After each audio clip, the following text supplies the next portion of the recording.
Well, it is a pleasure and an honor for me to be welcoming Raphael and thanking him for coming to Israel to show his support for the Jewish people in a very, very difficult time, but hopefully one that's getting better. I met Raphael on Facebook. He posts an incredible number of insightful posts very often. I'll just mention two of them. He says that courage is a core element of happiness, which cannot coexist with fear. And he also wrote that tolerance without character is cowardice. Raphael himself has shown an incredible amount of courage in his own life, overcoming many obstacles, defending Israel in one of the worst cities in the world. I'm speaking of Berlin. Hey, you're getting filmed, please. He's a proud husband and father of 3 beautiful children. Some people think inside the box, others think outside the box. Raphael doesn't know where the hell the box is, and he couldn't care less. Welcome. Okay. Thank you very much for having me here. You know, it's very nice that you all made it here, and that you could be home listening to Ben Shapiro or looking to an old run of Archie Bunker, but you chose to hear me, so I hope to be just as insightful as entertaining. And the projector didn't make it to the Stiebel, so I'll have to be even more theatrical than usual. But since I'm Italian, that's second nature to me, so we'll overcome. I have to say that I'll let you down because I've decided at the last minute to change the topic of the talk. It was going to be about anti-Semitism, but that's not a cheerful topic. So I decided to do something I think more original and more interesting, which is basically the root of anti-Semitism. Namely, you have all these centers that study, research anti-Semitism, and it's like doctors who they find different causes in different countries in different eras. But in my opinion, it's like when you have a pathology and you try to cure the hair loss, the warts, the weight loss. But you have to treat the real essence, the real virus, the real pathology at the core of all these phenomena, or all these symptoms. And anti-Semitism is just a symptom of something deeper. So the title of the talk was inspired by the great Rudyard Kipling, who said East is East and West is West, and never the twain shall meet. Right, Rabbi D? Do I remember correctly? Okay, mine was Yid is Yid and Goy is Goy, when will they ever meet? So, at one point I posted on Facebook, fortunately Gabriel didn't quote me on this, that, Israel, some university here needs to open a center to research Goyishness, You have centers of Jewish studies, why don't you have a center of Gentile studies? Because once you understand Goyim, you understand anti-Semitism much better than if you just look at the phenomena. That the superficial manifestations of, or negative manifestations of Goyishkeit. So, I try to be original. I try not to say things that have been said elsewhere. Why? Because I don't like to plagiarize or paraphrase others, and also because I like to overthink and come up with my own insights and ideas. So, what I say, as far as I know, hasn't been said, and it's never going to be published in an academic paper because it's totally unscientific. No referee journal would accept theses that are not empirically verifiable, that don't have a 95% statistical significance.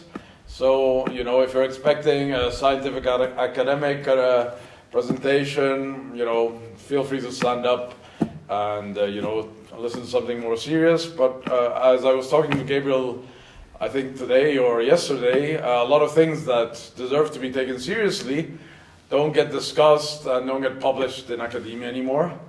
And this is one of those talks and presentations that is completely unacademic, but I think pretty insightful and pretty deep. So there are 3 reasons I think that let's try to be politically correct. Jews and Gentiles are different. One is that Jews don't believe in Satan, or at least the Satan you believe in is completely different from our Satan. The second reason is that good manners and aristocracy in the Gentile world have a completely different status than the one they have in the Jewish world. And the third reason is that you were never able to find death as something worthwhile, something noble, something worth admiring. So I'll try to explain how and why these three factors, Satan, aristocracy, and death and war heroes, make us, different. And I want to, just add something that has relevance to Jewish tradition. There's a Rambam who says that everyone is born with the same soul, and then there's a more Kabbalistic ascetic that says, there's an ontological difference among us. I agree with both. And the reason I agree with both is because I think we're all born the same, but very quickly we become very different. And I think this is a hopeful message, because if we were ontologically, genetically, perpetually different, then, it'd be very hard to look toward the future where we can all live like the lion and the lamb together.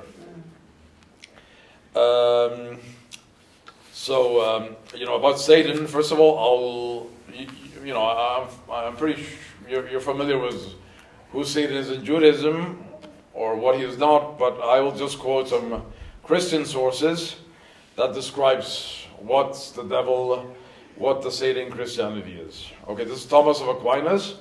For Catholics, Saint Thomas of Aquinas, who in his Summa Theologica, which is the most important book of Christian theology, Catholic theology of the Middle Ages, wrote, "The devil, in tempting man, persuades him to evil by proposing certain goods, just as he himself was moved to sin by the desire for some good."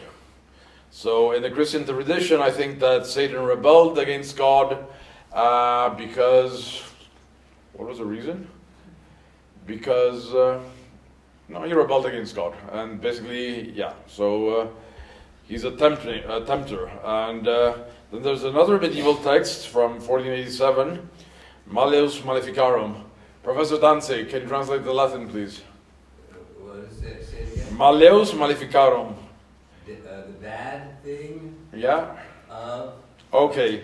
So I probably didn't quote the whole sentence because it doesn't make sense grammatically, but just take my word for it. "The devil, because of his malice, strives to pervert men and lead them away from God by whatever means he can." Okay, and then we have the Islamic Satan, who's not much better.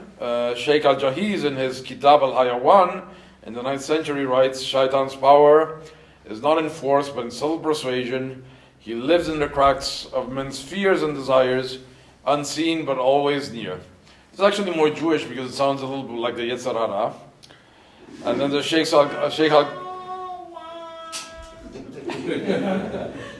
Thank you for the feedback. Then Sheikh al-Ghazali, who's a pretty big figure in Islamic history, who in Ihya Ulum al-Din, which couldn't be compared to Thomas of Aquinas' Summa Theologica, writes, "The first step of shaitan is to tempt by desires, then by doubts."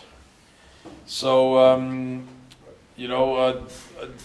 what is the message of all this? Basically that in Christianity and Islam, and also in Hinduism, as far as I'm concerned, as far as I know, Satan, the devil, is a metaphysical, ontological entity, an ontological reality. And to the best of my knowledge, in Judaism, Satan is just someone who basically goes to snitch about us to the Almighty. So, in other words, you guys don't believe that evil exists. You just believe that there's darkness that needs light. So, evil doesn't have a real existence. It's just the absence of goodness. And it can look like academic distinction, but I think it's pretty meaningful and important. Difference which has very important consequences in the way we look at the world and we look at problems in the world. So one of the consequences of believing and fearing this Satan, which is a metaphysical reality, an eternal external tempter of human beings, is that it's very easy to fall into black and white thinking. To think that there's the absolute good and the absolute evil, and progress and goodness is only possible if good defeats the evil, and there's no gray, there's no middle path, there's no place for nuanced thinking and critical analysis.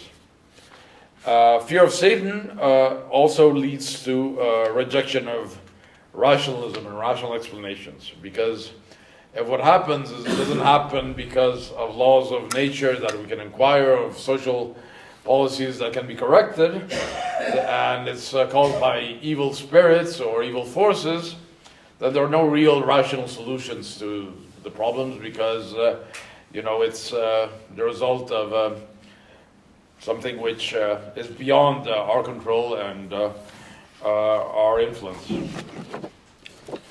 And then I think the most important factor is destructiveness and scapegoatism. If you believe that, thank you. If you believe that evil is a real entity, a metaphysical reality, then it follows naturally that to think that advancing goodness involves the destruction of people, of groups, and ideas that are evil or allegedly evil.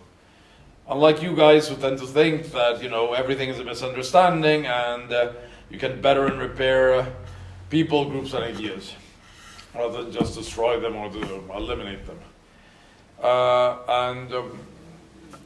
That's I think consequences of this destructive approach towards building a better world is scapegoatism. Because if you believe that groups, people can be inherently evil and essentially evil, then it's very easy to believe the scapegoat this group and blame it for all the problems of society, of your future, your past, your present, and we know who the world's favorite scapegoats are, unfortunately. Then there is suspicion of knowledge. This ties together with skepticism towards about rationalism. If you think that problems are caused by rational forces and secular knowledge, technology, scientific progress are seen as dangerous because they're seen as potentially being manipulated and driven by evil forces. And this sort of feeds into conspiratorial thinking, and we also know which group is allegedly behind so many conspiracies in world history.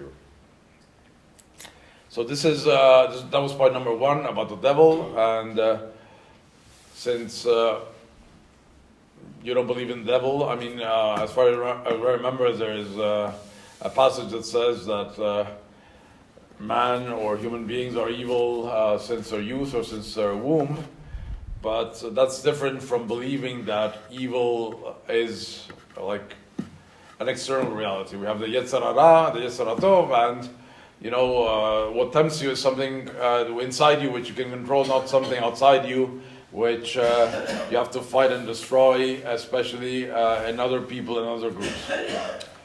So the second point, this was the first point. The second point is, aristocracy.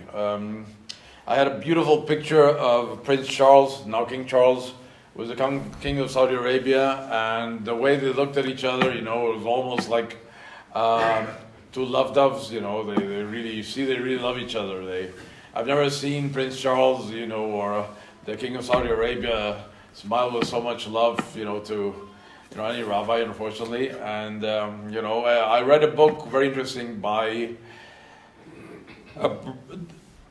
a British member of the delegation that was sent by the United Nations to the Holy Land to explore what could be done in order to solve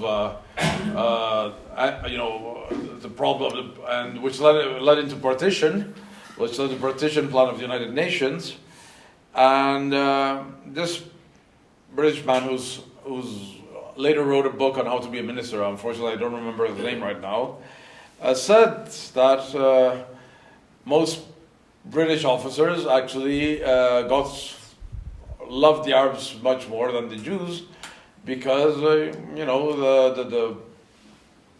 Arabs here gave attached a lot of value to good manners, to politeness, to courtesy, and I can personally vouch for that, because I lived in Jerusalem around 15 years ago. After getting a degree in political science from Hebrew University, I worked 2 years for an NGO, which I must confess was financed by our friend George Soros, and this may sound like a joke today, but the NGO was devoted to fighting corruption in the Middle East and North Africa. I can say the NGO was very successful because through my work there I met my wife and now have 3 wonderful kids.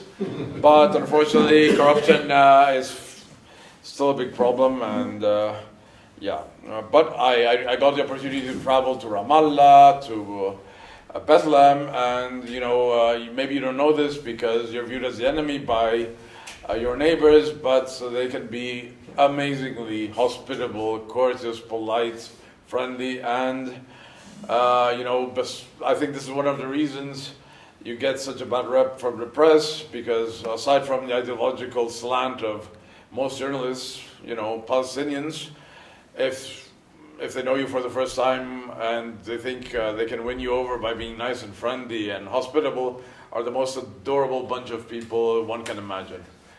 Trust me, it's true. So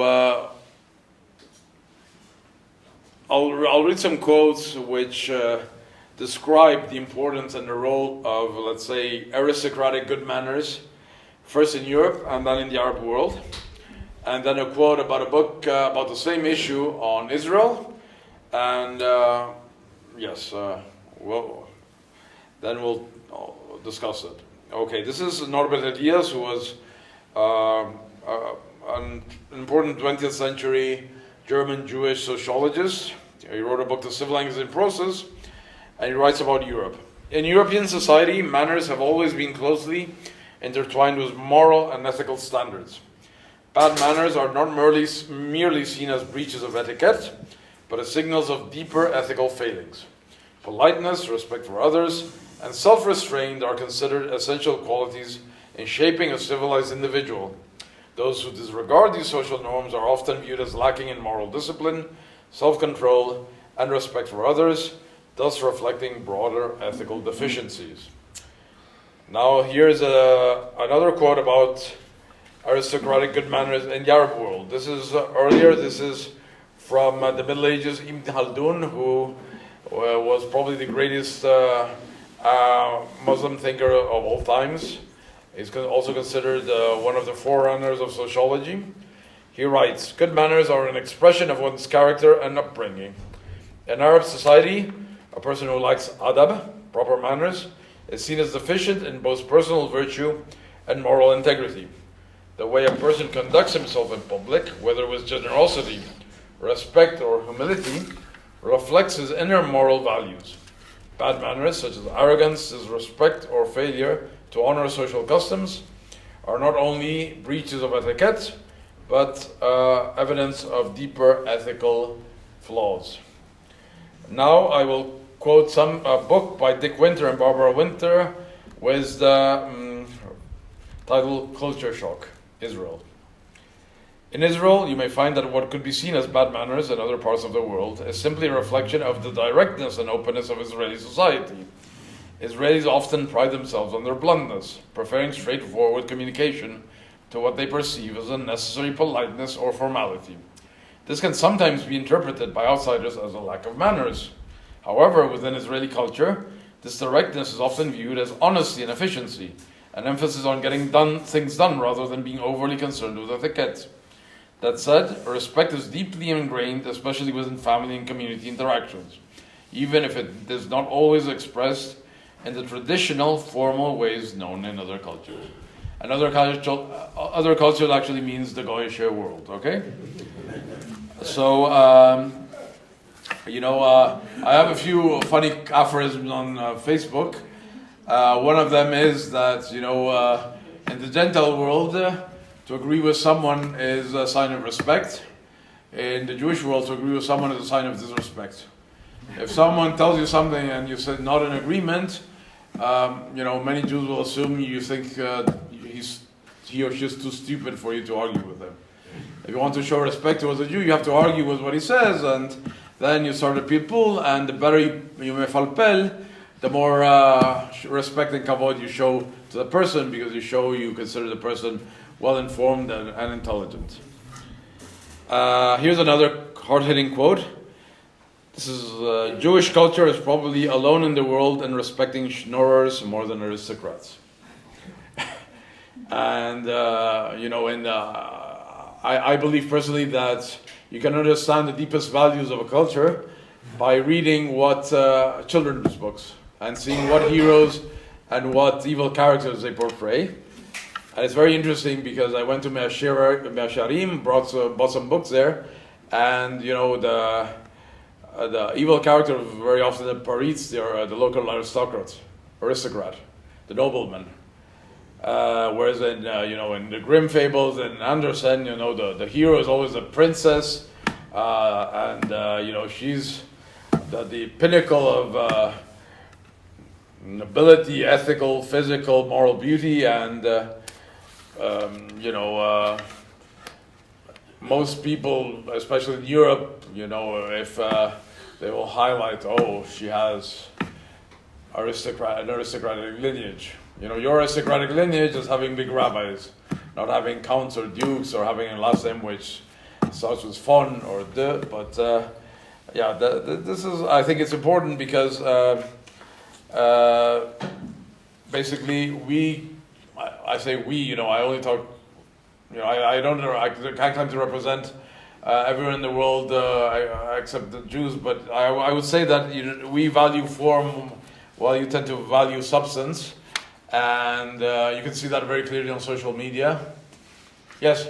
Hello, I saw some research about politeness where they showed that cultures where there was no trust, yes, historically, yes, had developed forms of politeness. So when you shake someone's right hand, yeah, it's because they're showing that they don't have a sword in it.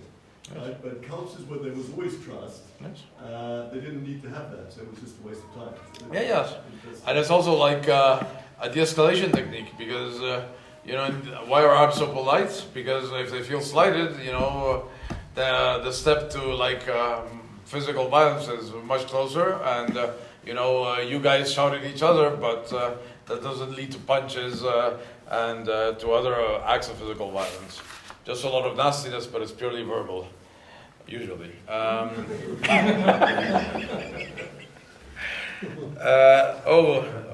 getting old because your question pushed me off track. What was I saying before he asked the question? You asked the question? You're the princess. Oh, yeah, exactly. I still can't find the train of thought, but... No, so, yes, you have the Parits and you have the heroes in our children's literature, which until very recently had two heroes, the princess and the knight, which was slaying dragons. And yes, so okay, now I recover my train of thought. So you see this phenomenon on social media. For example, Gabriel and I have Indian friends. A lot of Indians are very pro-Israel.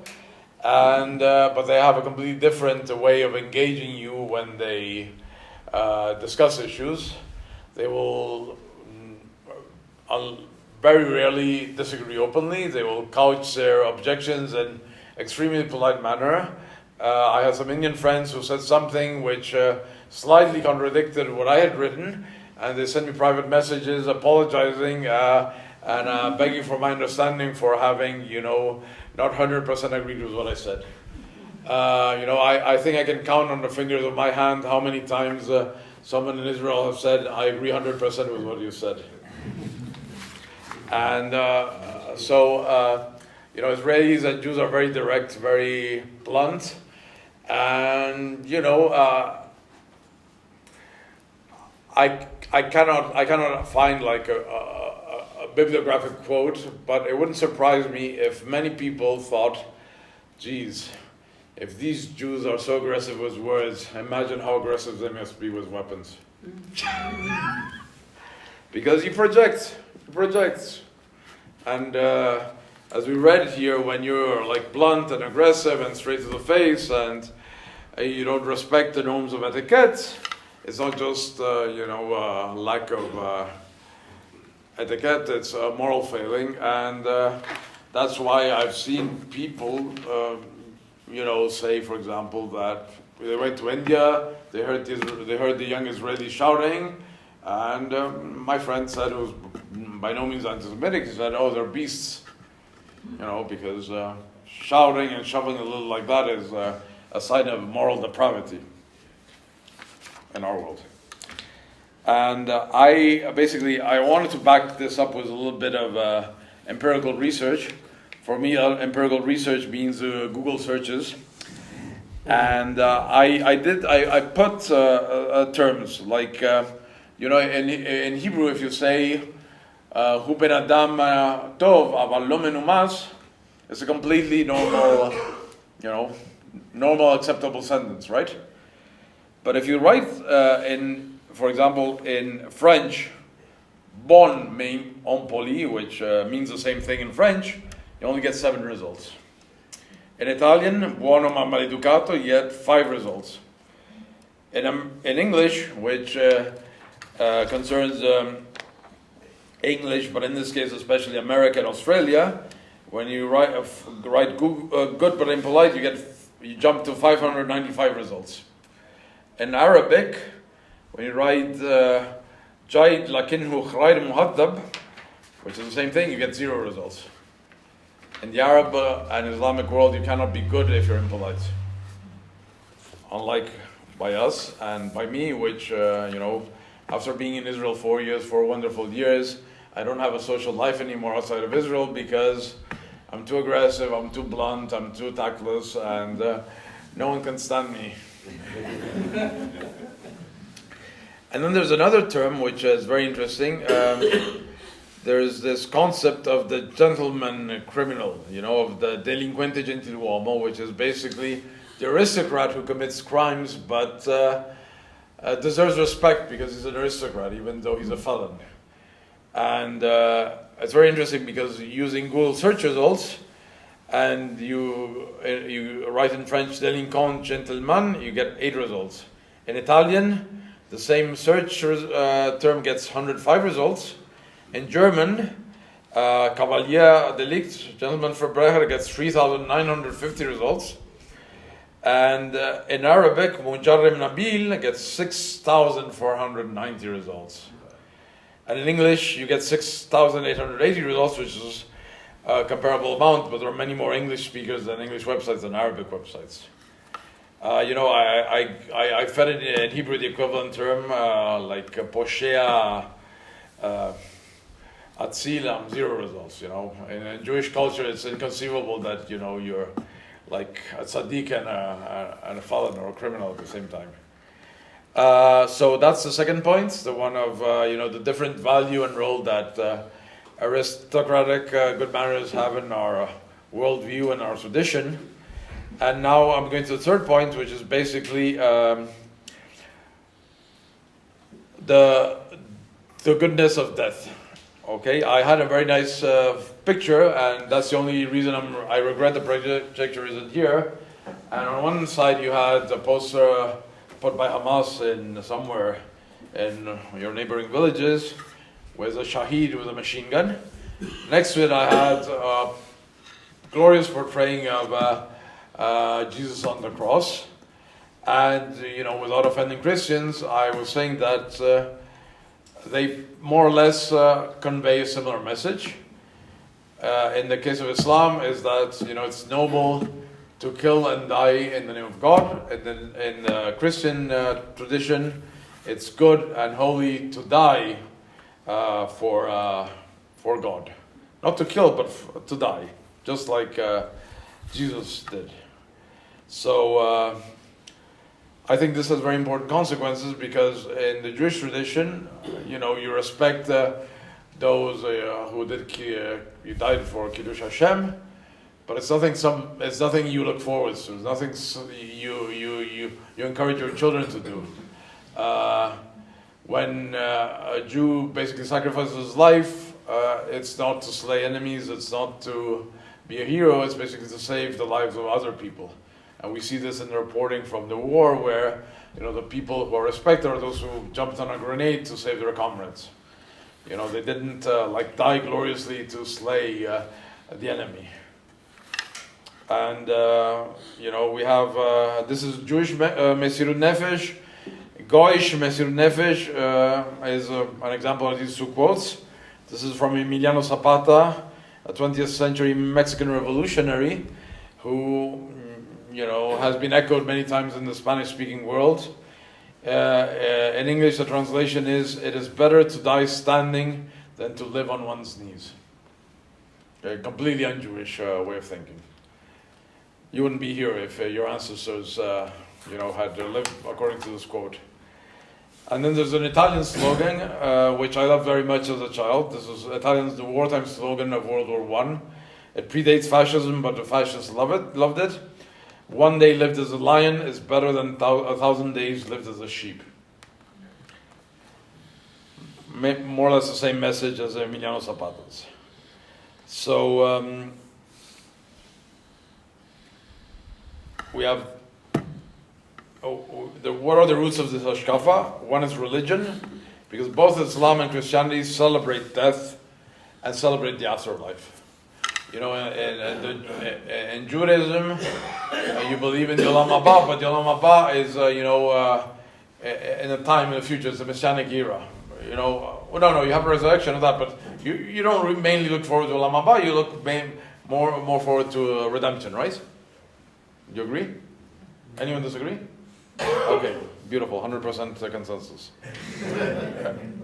And, Islam celebrates death and martyrdom, and this is rooted in the origins of Islam, where the Prophet Muhammad and his companions basically fought with the sword and expanded Islam through the sword. And most Muslims, I would say almost all Muslims, are very proud that in a few decades everything from the Pyrenees to North India was conquered by the sword. Christianity, even though in the Middle Ages and until fairly recently also celebrated, warrior virtues as being very Christian, but if you look at the Gospels, Jesus was Jewish, so he wouldn't have celebrated being warlike. There's a quote which 100 years ago Christians didn't like to hear so often, which is like, he who lives by the sword perishes by the sword. Of course, it didn't stop Christianity, the Christians, for many centuries from fighting and having a tradition of knighthood and of crusades and of war, but it was more, in my opinion, the fact that it's very hard to get basically people that were barbarians to start acting like Jews. The teachings of Jesus got distorted and ignored. So, because both Islam and Christianity celebrate death, although for very different reasons, and place great value on the afterlife, the idea of dying is something that in principle is considered good. Whereas in Judaism, dying is always bad. You do it, but only if the consequence is even more loss of life or idolatry. And the second root of this hashkafa is that Gentiles, unlike Jews, were the majority, and when you have the majority, you run a state, and when you run a state, you have wars. So soldiers and generals and military heroes become your most important historical protagonists. Whereas if you don't have a state and you just have a shul or a shtibel or a yeshiva, then the scholars become the most important people. And the roots of this hashkafa are also historical in the fact that due to force majeure, you couldn't develop the skills that we developed, and which Bezrat Hashem you will never need to develop, or that we will soon forget. And the third root of this hashkafa of believing that death is heroic and that fighting is heroic is nature. If you see little boys, they love to play with swords, with guns, to fight, and I think it's just in the fact that the male members of our species, due to a combination of role models and evolution, like to fight. And in fact, if you see most games, they're more or less a role play for future combat in life.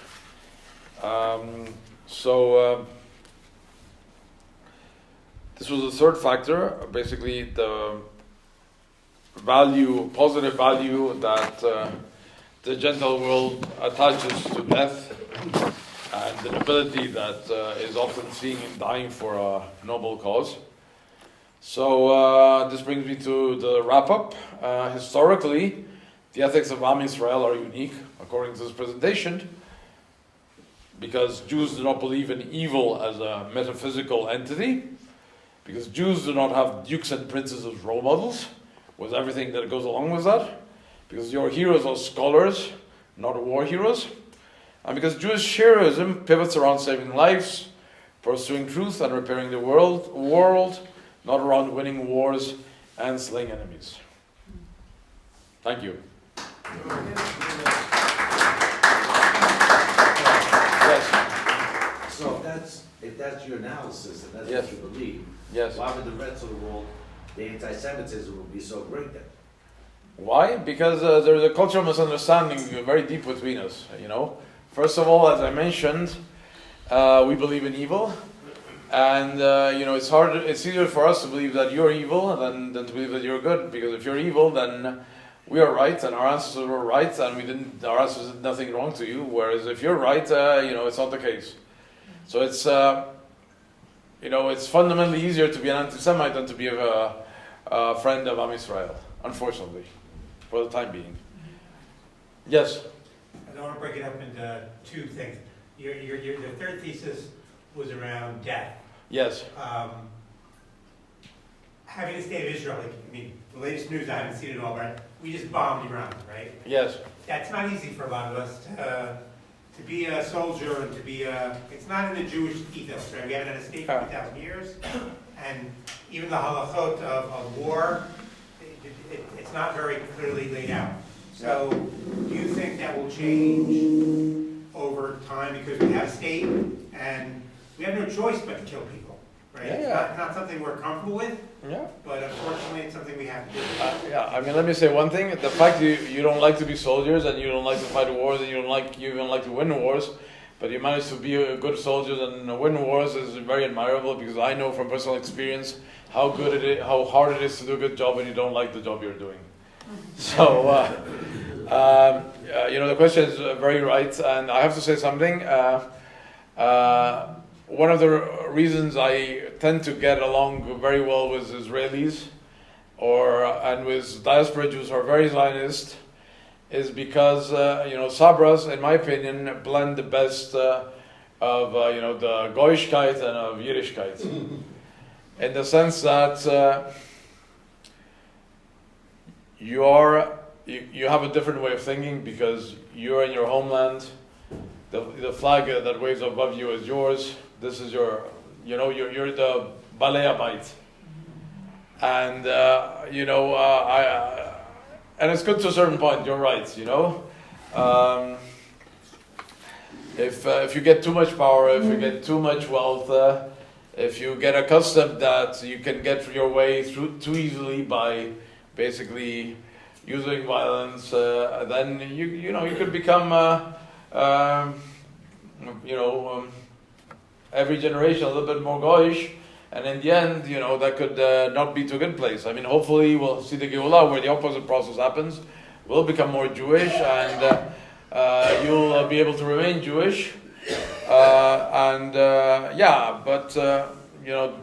there's a real risk because power corrupts, and it corrupts Jews just as much as Gentiles, and you have to be careful. We've seen that first happen with certain religious institutions which unfortunately, there are things happening here in certain institutions that have a lot of power that didn't happen in diaspora where they didn't have this power. And what happens in politics or in Rabbanut can happen in the army and throughout society very quickly. Because, we weren't born more violent. We became more violent because historically violence works. And when something works, you find ex post rationalization to justify it and to believe it's good. So there's a real risk that it happens. And, I'm not an advocate of, the ethics of powerlessness, but you have to be very careful because, there's the danger of what you seeing happening. Yes? Hi, I thank you very much for this beautiful talk. I just wanted to relate an anecdote, or an experience that I had. I went to visit Cyprus, and we decided to go to North Cyprus for a few minutes, and we visited a mosque there. And they were very polite, as you said. There was a tour guide who gave us a little tour of the mosque. And I noticed that there was a sword hanging on the wall in the mosque. And I said to him, why do you have a sword hanging in your mosque? And he was very honest with me. He said, because we have to remember how we got here. We got here with the sword. And it's a self-image that we don't have in Judaism. We just don't have that thought that we would sanctify violence in that way. I guess it's pretty obvious to everybody, but it's a little interesting anecdote. And it connects with another image that I wonder if you would agree with. That while Islam has the sword, or the crescent moon, which the crescent moon is like in the same shape as a certain kind of Arabic sword. So they have a sword as an image, which is killing. The Christians have a cross as their image, which is dying. And we have a shield. We have the shield of David, and that's our image, and that's the way we look at the world. And that's really, I think, the light unto nations that you're really speaking of now, and that I hope we'll all together be able to promote. Yes. So, getting back on a positive message, because, analysis is great, but there is, solutions are even better. You asked, about anti-Semitism. I think that there is a solution to anti-Semitism. And it was related to a conversation I had with Rabbi D today about, the fact that the problem is not that you believe that you're the chosen people. The problem is that we believe it, and we have a hard time accepting it. So, I once wrote in a Jewish group, how would you explain to a non-Jew, chosenness, what it means to be the chosen people? And I have to say, I was very disappointed because there was not one answer which didn't come over as condescending or paternalistic. I would tell you, and I hope it's halachically permissible. If someone asks you what does it mean to be the chosen people, it means to carry the cross. Because then you use a language that resonates with Christians and doesn't make it look like it's a privilege or that you're being uppity or proud, but that you basically you've carried the cross and you've carried it for at least 2,000 years, and if you can ask them so that you don't give the impression that you're exclusivist or you don't want outsiders. If you want, convert and help us carry the cross too. So that was one thing, how to explain chosenness to Christians.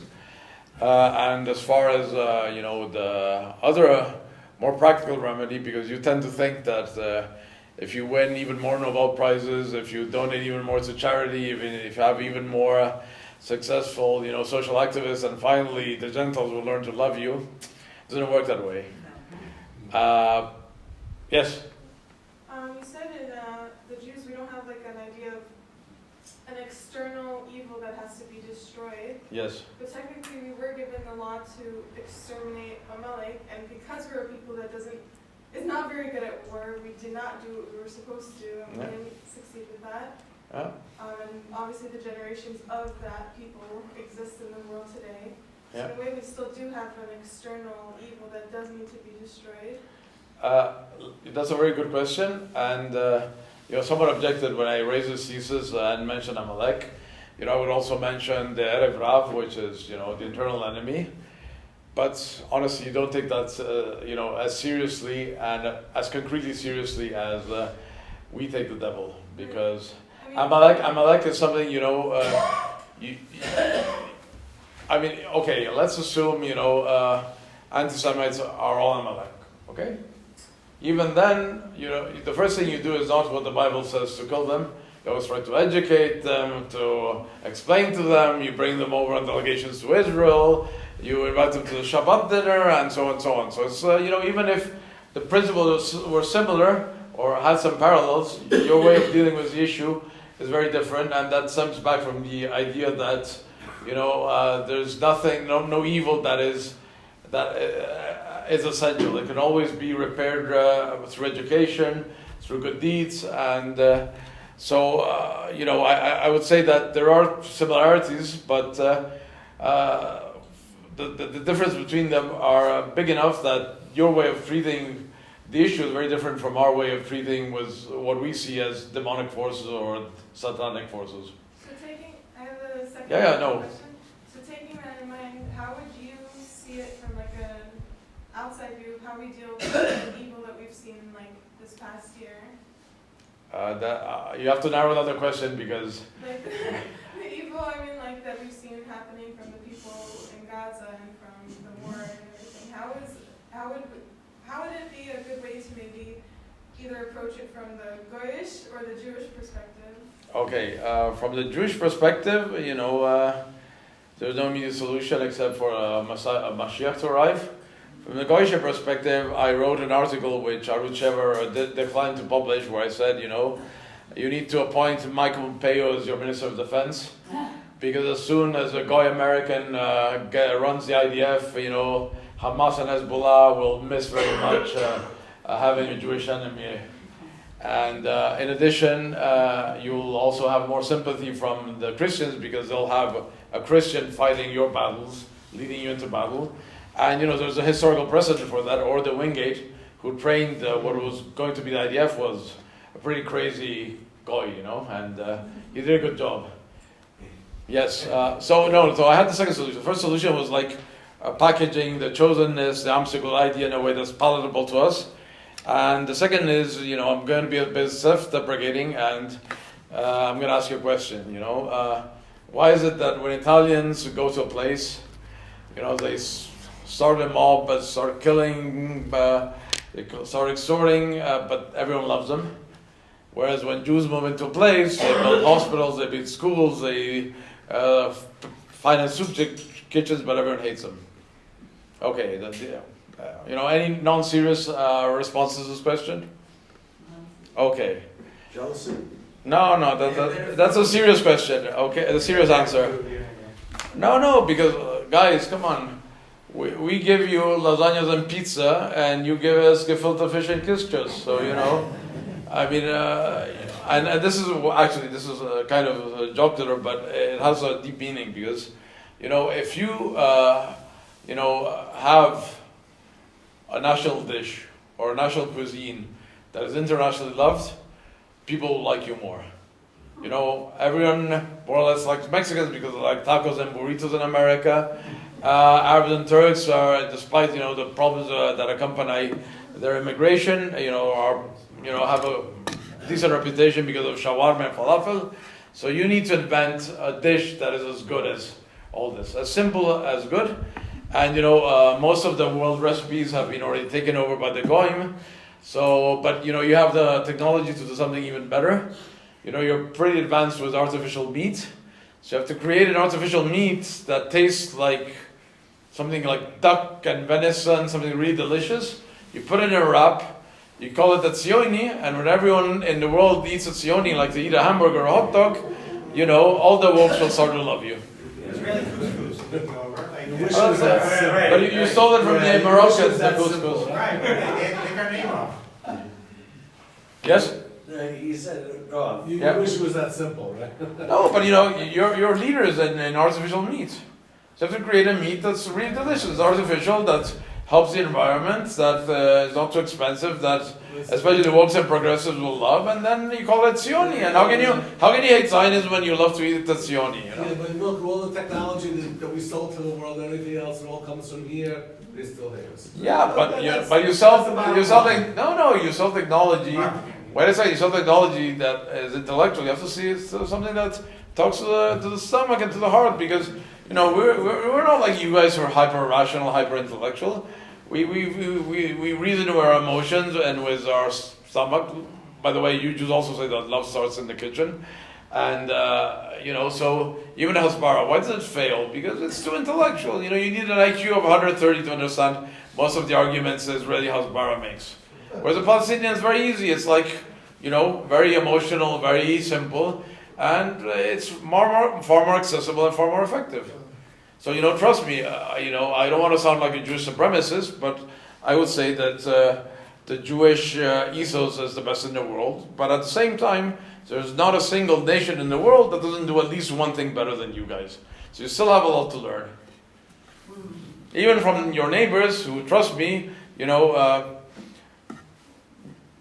what I mentioned about, being so, so pleasant and so adorable, that they've already won over most journalists. But also another thing, any Arab Israeli, any Palestinian could make a very good living by basically going around Jewish community centers in the world, basically repeating Israeli talking points. They don't do it. I heard Bassi Meid in Berlin, and he spent half of the time bashing Israeli policies, even though he gets lambasted by fellow Palestinians for accepting Israeli money and going to speak on behalf of pro-Israel organizations.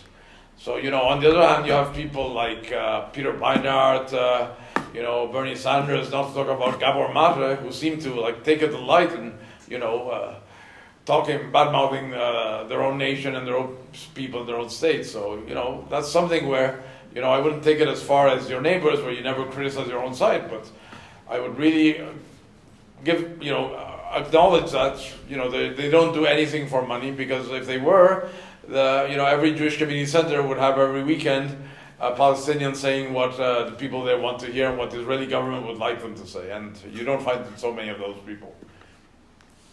Roch, I think I had a question. No, I have 2 remarks. Yes. One, that Dafka defeat official Chon should be very in and very... No, I didn't criticize Cholet. I criticized Kishkes. Kishkes. Yeah. Because they're all Jewish foods, they're all recycling. Yeah, but no, Cholet I love. I mean, the reason Because people were poor, they just took their bones and skin and mixed it all up and made fish out. But I wanted to say something else about the chosen, the meaning of being a chosen nation is having more duties, not more rights. But So that's a different way of putting it. Yeah, I know, but you just have to communicate it in a way that's absolutely clear, because you think that it's only the Goyim who Esav Soni Yaakov, Ishmael Soni Yaakov, Yitzhak, right? That is something inherent. But look at the sons of Yaakov. They were jealous because he had a dream, and he sort of was a bit uppity and had a nice coat from the father, and boasted a little bit too much, and they threw him in the pit and let him die. These brothers were all children and grandchildren of great tzaddikim, So even if these brothers behave like that, how can you expect anyone else to be any better? So it's very important to basically make it look at it as a burden to be Jewish. There's a saying, I believe in Yiddish, it's hard to be Jewish or something along those lines, but it's good to be Jewish. So just make sure, that you're as welcoming as possible, and at the same time telling, it's not easy to be Jewish, and that's the way it is. Okay? Schwer zu sein Yid, yeah. What's your take? You work with George Soros. Sorry, what? You work with George Soros in the NGO. Yeah, no, I don't work with George Soros. My NGO got financed by him. I met him once, and he's actually a very nice man. Personally, I dislike his views, but I don't want to badmouth a former employer, particularly a former employer that financed my 2-year stay in Jerusalem, and thanks to which I met my wife and have 3 children. So I have to say I hate his ideas and what he stands for vis-a-vis Israel and many other issues, but personally I'm very thankful to him for everything he, inadvertently did to me, which is also having me live for 4 years in Israel, and he probably regrets having done so because I don't think he's very happy that I now write for Arutz Sheva. And your background? Oh yeah. No, yeah, you're right. Gabriel asked me to ask about my background, but so basically, many people say, you must have some Jewish ancestors because when they like you, just immediately find a Jewish ancestor somewhere, There might be some Jewish ancestry, but it's definitely on my father's side. On my mother's side, I only have Gypsy ancestry, which, by the way, is I find a nation that is very strong parallels to the Jewish people. In Europe, they're the only ones who have that light in their face in their expression that Jews have. And I teach them occasionally. I have them in school, and they're not particularly academically inclined. They tend to be very rude, but they're good-natured people, good-hearted people. There was once a girl, very foul-mouthed, very disrespectful. She once called a classmate, in German it's a common insult, like disabled. And I pretended to be very hurt by her insult, and she made a face of regret that I still have in my eyes because it was so moving. So especially from this very foul-mouthed girl, and even Romas, that's their the polite term.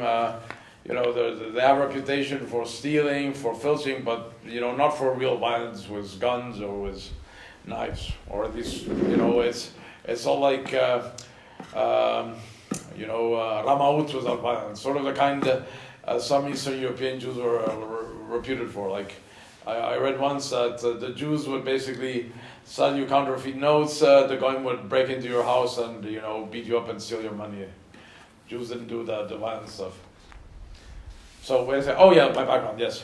So yes, no Jewish DNA or somewhere not more than Arab or black or European or whatever. Raised Catholic. My father's Colombian. My mother's Italian. I was born in Italy, but grew up in different countries because my father worked for an American multinational. So every 2 or 3 years, we moved around. So I felt pretty ruthless. Due to my physical condition, I also feel like sort of an outsider. And when I met Jews, it was sort of affinity by circumstances of life, because outsiders tend to stick together. It's interesting. Like even in Israel, I only got along with outsiders, and the outsiders I think in Israel are the Olim and the Kibbutz Rugot. Because the Haredim are always in their bubble, so they're basically always among themselves, so they live in their own majority. Secular people also. You guys are in the middle. You're you're a minority because both vis-a-vis the Haredim and the seculars, and being a minority makes you more interesting. It makes you ask, who am I? What do I stand for? What don't I stand for? It's more difficult to be a minority, but it makes you more interesting, and that's why why Jews eventually are always hang out with other minorities. Okay, can we have the Kiddush?